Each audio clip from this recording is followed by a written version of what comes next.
Hey guys, I made a checklist today on office supplies. So this is super helpful if you own a business and you need to keep track of the office supplies that you have, or if you're part of a big corporation, or if you just love to be super organized and make sure that you have everything that you need. This is a great checklist for you. So everything is in categories by supplies, and then I've got a section for notes and a shopping list. And so it's really easy to use. You would just check off the boxes, delete the item, and it would look like this. And then you just write in whatever you need. Put in the quantity if there's none. And then if you do get some, you can just put in the one and then check it off. So it's that easy. And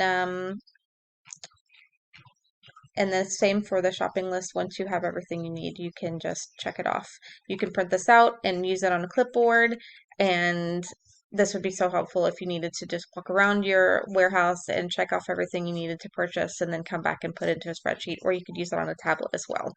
So if you found me on YouTube, feel free to click on the link in the description below to purchase this spreadsheet, and let me know if you have any questions. Thanks, guys. Have a good one.